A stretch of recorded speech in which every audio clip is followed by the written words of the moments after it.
네, 주님의 복된 말씀을 읽어주셔서 고맙습니다.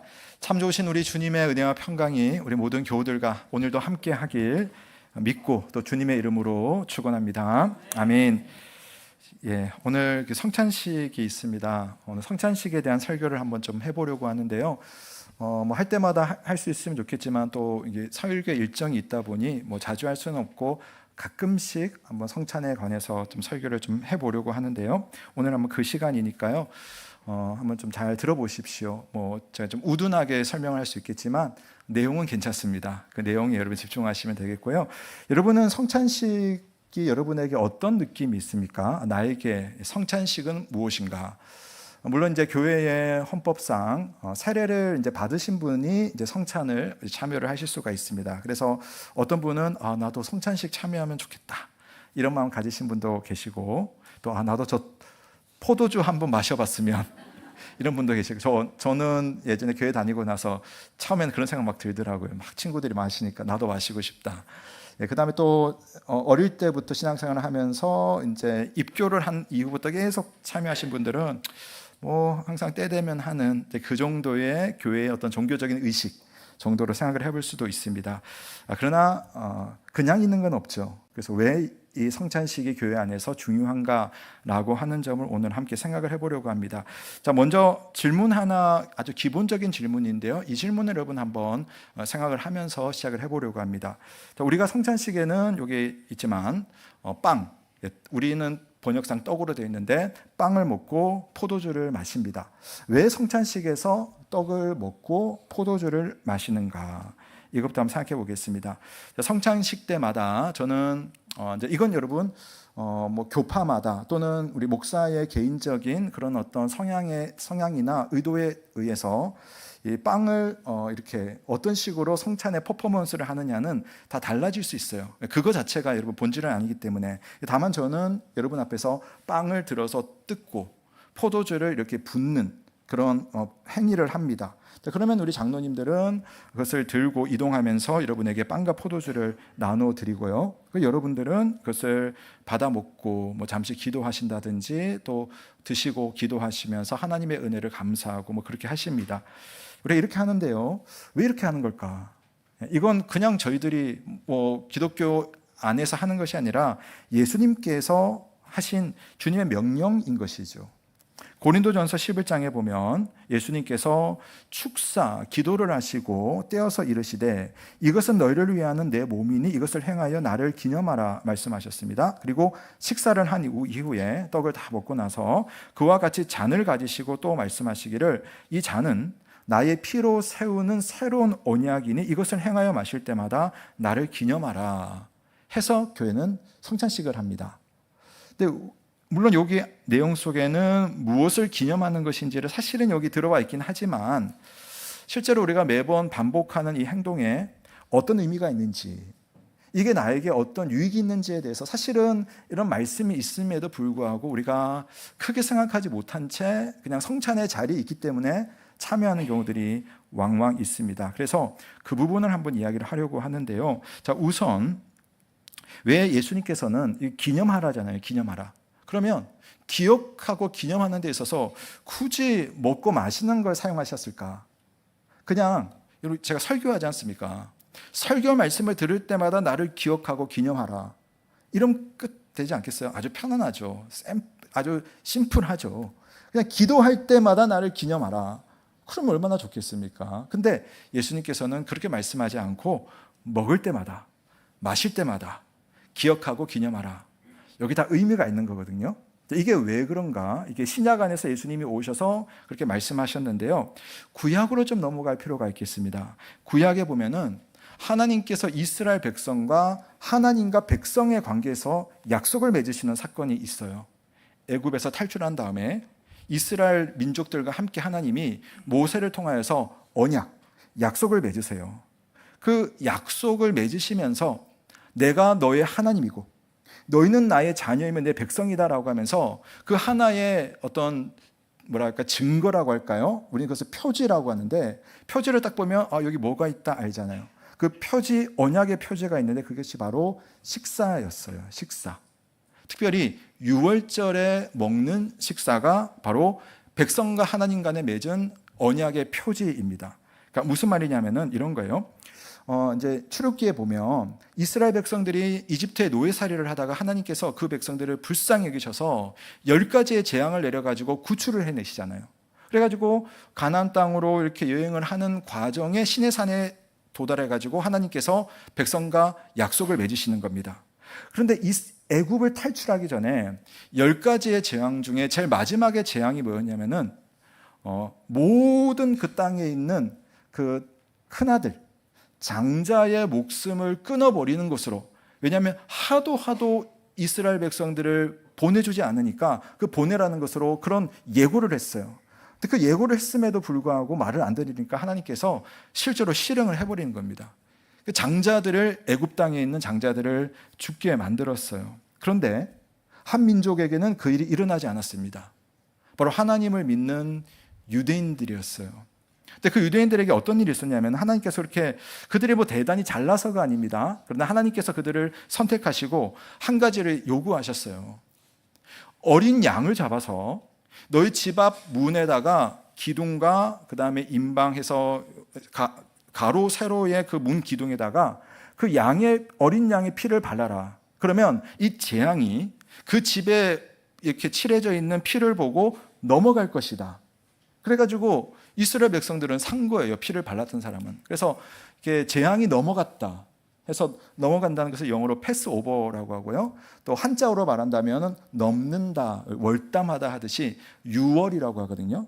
그래서 백성들이 죽지 않고 재앙이 넘어간 그날을 유월절이라고 합니다. 유월절. 예를 들어보셨죠? 구약의 유명하고 중요한 절기입니다. 그런데 그 유월절을 이제 하나님께서 해마다 지키래요. 왜냐?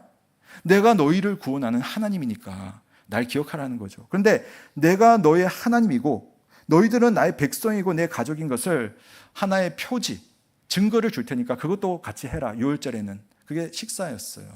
유월절 식사. 근데 그때 어린 양의 피를 발랐기 때문에, 구원받았기 때문에 너희들은 그 식사 때마다 어린 양을 잡아서 구워서 공동체 안에서 가족들 간에 함께 식사를 해라. 그게 유월절 식사의 유래이거든요.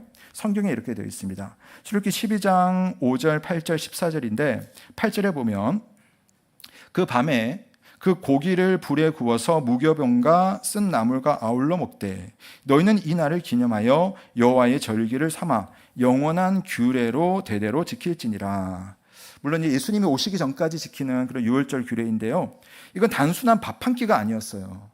밥 한 끼 먹어라, 배부르게 먹어라, 고생했으니까, 이것이 아니라 이걸 먹으면서 너희들을 구원했던 그 놀라운 사건을 기억하면서 나는 너희를 구원한 너희의 하나님이며 또 너희는 바로 나와 한 식탁에 둘러 앉아서 함께 나의 식탁에서 밥 먹는 나의 가족이다 라고 하는 것을 눈으로 확인하고 입으로 확인하면서 하나님의 그 돌보심을 확인하는 그 언약의 도장, 언약의 표지가 바로 유월절에 하는 식사였습니다.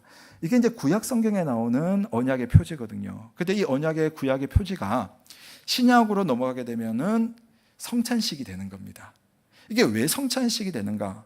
자, 여러분, 예수님께서 내가 너희와 새로운 언약을 맺는다고 했잖아요. 새로운 약속을 맺어져요. 그 약속의 표지로서 예수님의 마지막 만찬 성찬식이 있는데, 자, 이거 제가 설명 좀 드릴게요.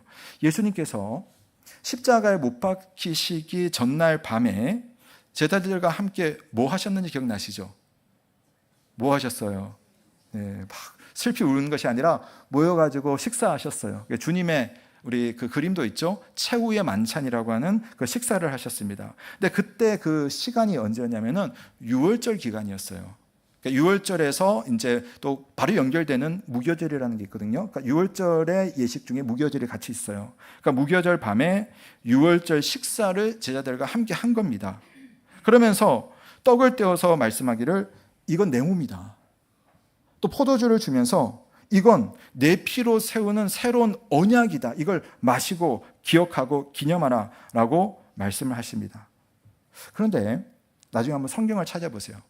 이 장면이 있는 성경을 읽어보면 그 식탁 위에는 지금 이 식사가 유월절 식사라고 했잖아요. 그때까지만 해도 유월절 식사인데 식탁에 음식 물론 자세하게는 나와 있지 않습니다만 그래도 여러분 읽어보면 뉘앙스가 있어요.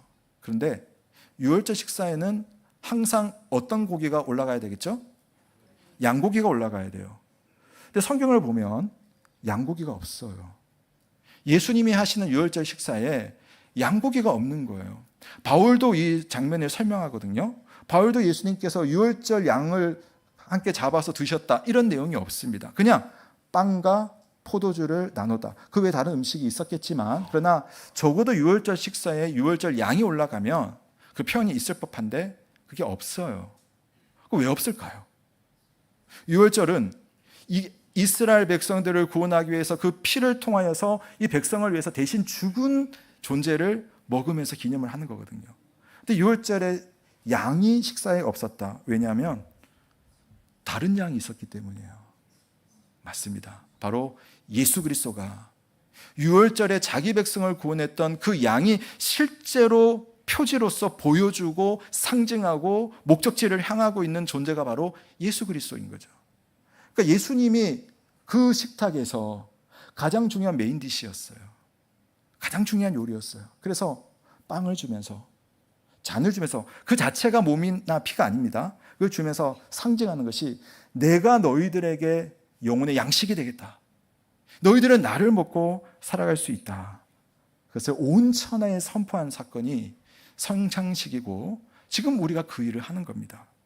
마태복음 26장에 보면 이것은 죄 사함을 얻게 하려고 많은 사람을 위하여 흘리는 바 나의 피 곧 언약의 피니라.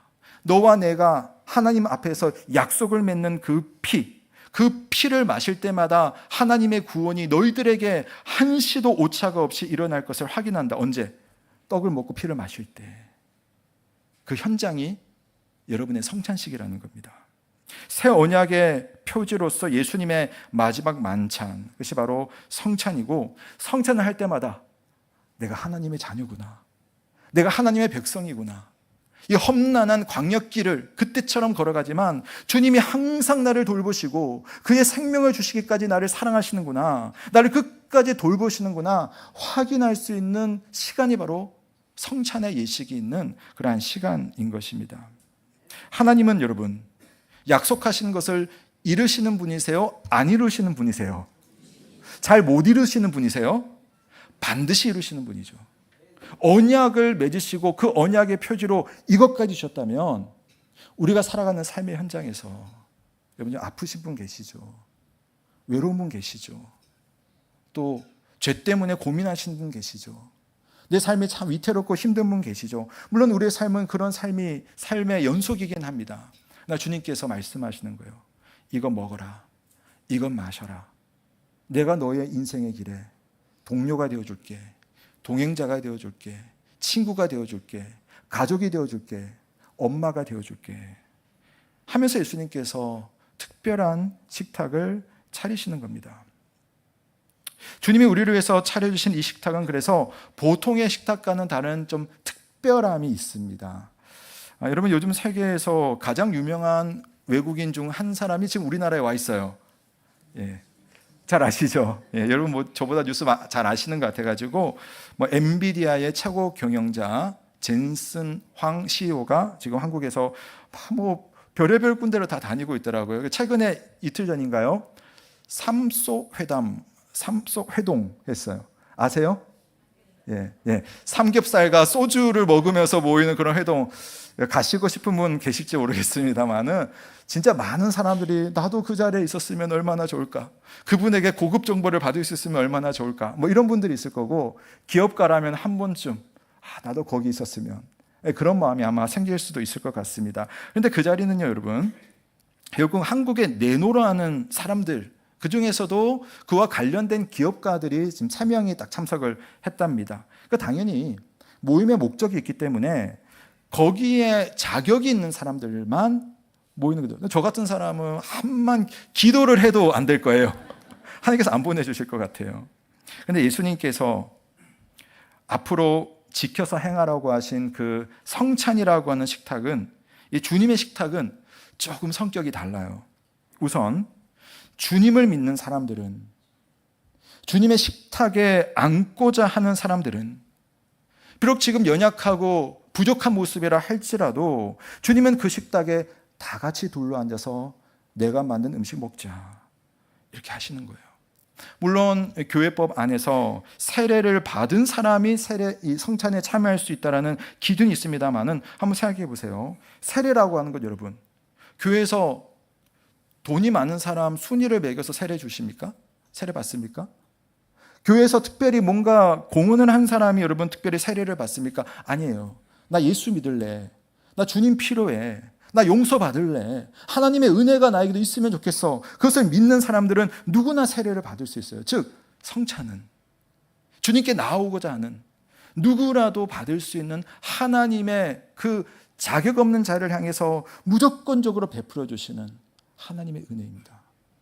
이 성찬을 먹으면서 나를 그렇게 바라봐 주시는, 이렇게 부끄럽고 죄 많은 존재를 그렇게 베풀어 주시는 그 주님의 은혜를 경험하시길 바랍니다. 특별히 주님이 차려주신 식탁은 사실은 비싼 식탁이에요. 왜? 식사 비용이 어마어마하거든요. 내가 내지 않았을 뿐이지 하나님의 아들이 자기의 생명값으로 다 지불하신 식탁이 바로 이 성찬의 식탁입니다. 그래서 이 식탁을 통해서 예수님께서 그렇게까지 하신 이유가 있어요. 왜 그렇게까지 하시는 걸까? 이 양식을 먹고 마시는 사람들마다 주님은 결국 내 가족들, 내가 끝까지 돌볼 거야. 주님이 나를 죄에서 구원하셨을 뿐만 아니라 육체를 잃고 살아가는 내 삶에 그런 고단한 일상과 때로는 미래까지도 주장해 주시는 그 주님이 이렇게 책임져 주실 거라고, 돌봐 주실 거라고 그분이 지금 막 확인을 해주고 있는 거예요.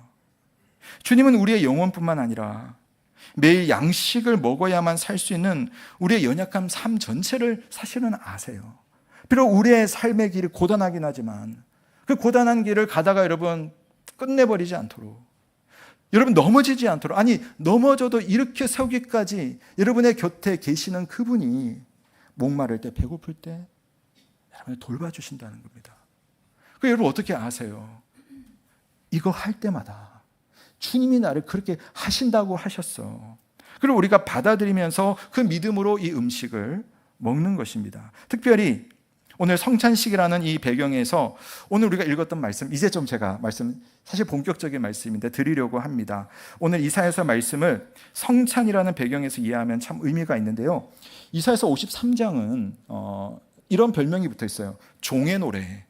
그러니까 하나님께서 보내신 종, 메시아, 그리스도에 대한 노래가 이사야서 53장입니다. 뭐 나머지 다른 곳에도 한 4군데 정도가 있어요. 자, 근데 이 53장에는 이렇게 되어 있죠. 자, 한번 11절 말씀 한번 함께 읽겠습니다. 시작.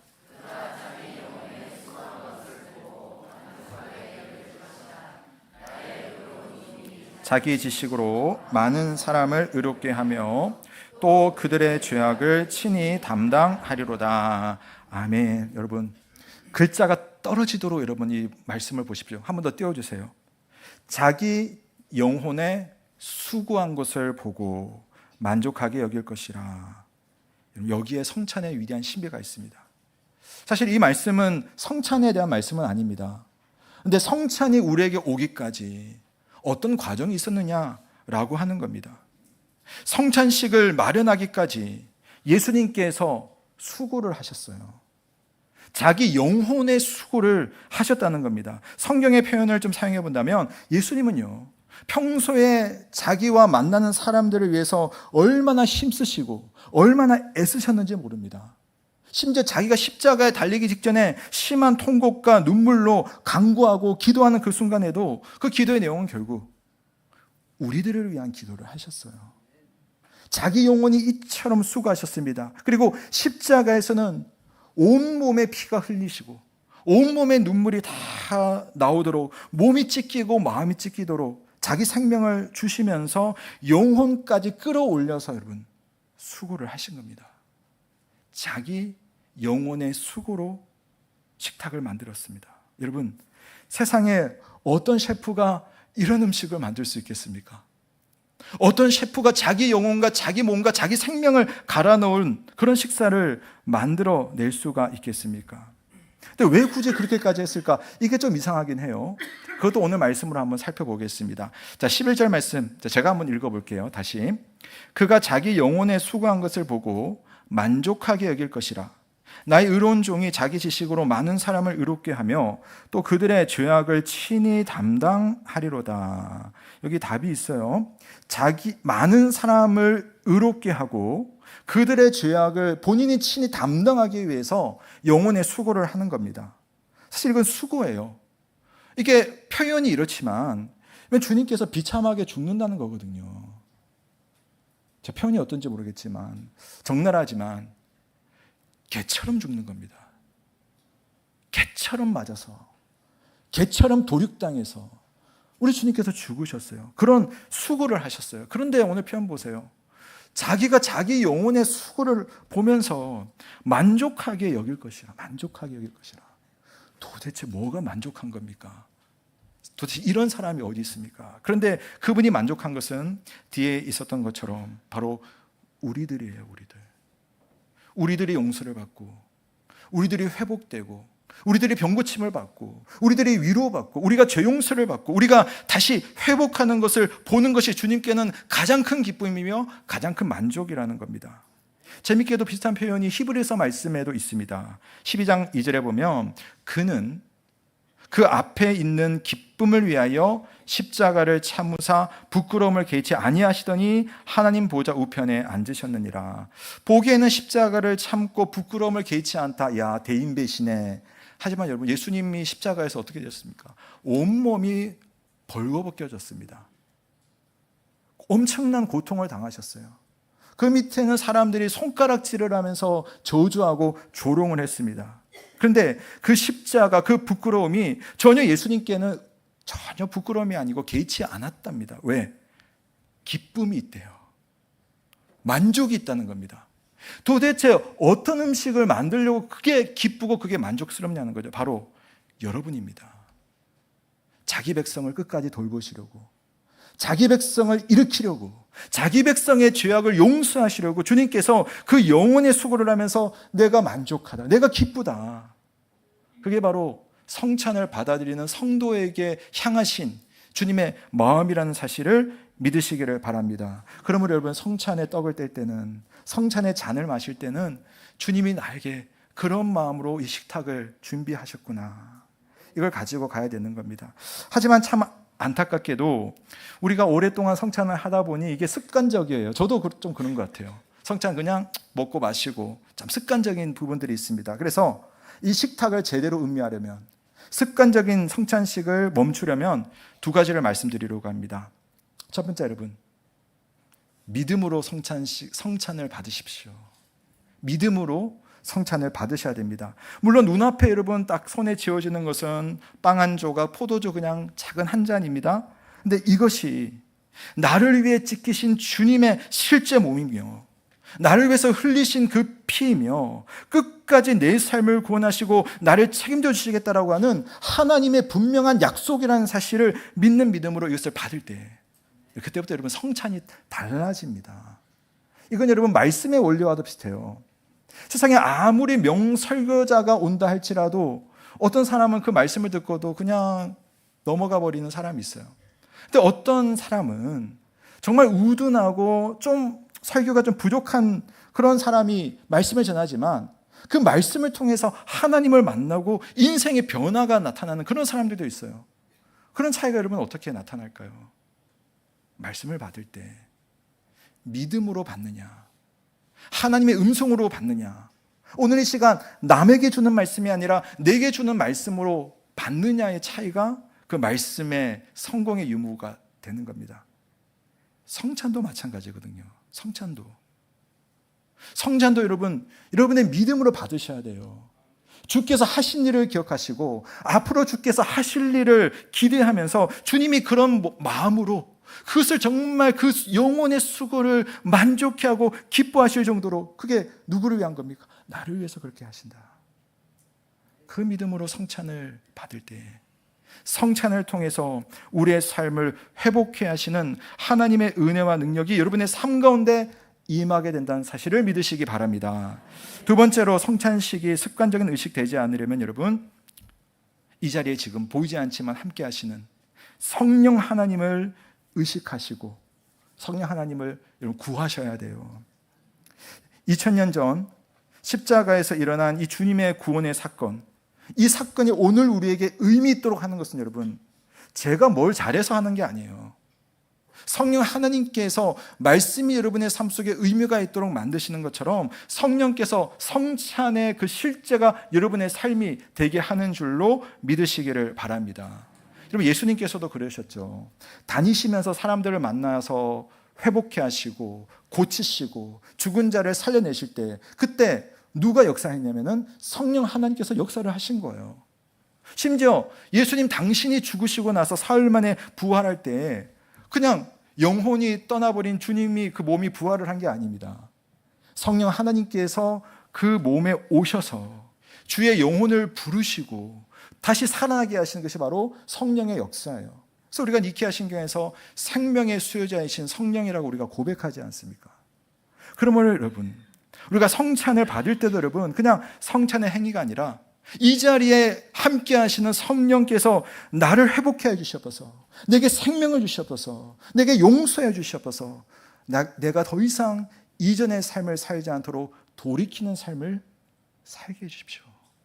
성령께서 여러분의 삶에 생명의 은혜를 주실 줄로 믿습니다. 말씀 한번 정리하겠습니다. 우리 어머니들, 우리 자녀들 키우면서 제일 많이 했던 말 뭐예요? 공부해!